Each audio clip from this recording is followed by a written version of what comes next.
Yes. Ouais, alors j'espère que j'ai bien tout calé. Ben, bonjour à tous. C'est José Verdol. Il y en a certains qui me connaissent, d'autres un peu moins, surtout les plus jeunes. Il n'y a pas si longtemps que ça, j'ai fait quelques capsules parlant essentiellement de ma vie professionnelle. La musique. J'étais, comme vous savez, très certainement, guitariste de plusieurs artistes de chez nous.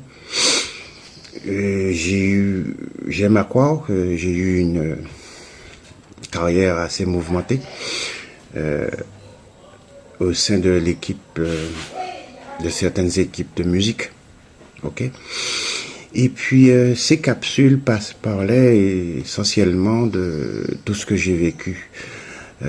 Musicalement, professionnellement, et les bonnes choses, les mauvaises aussi, les moins bonnes, on va dire.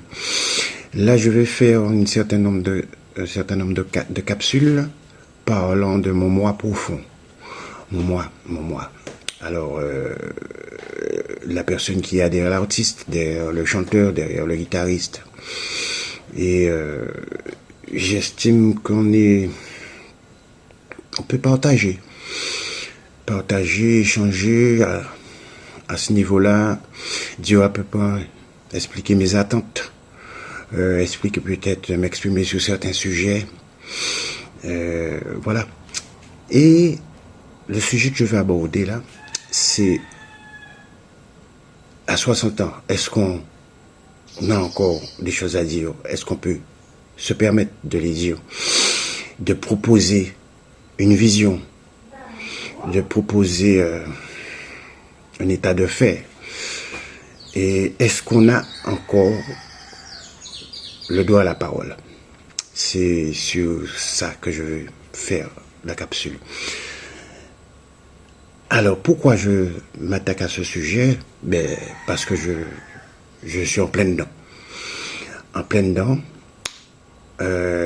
Comme vous savez, certaines personnes savent, ou peut-être que d'autres non plus, non.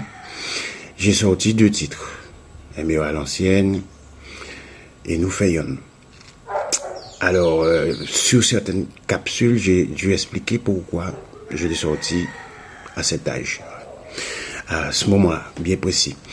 Donc, j'ai expliqué pour ceux qui n'ont pas vu la capsule que toute chose qu'on fait a une raison, un sens.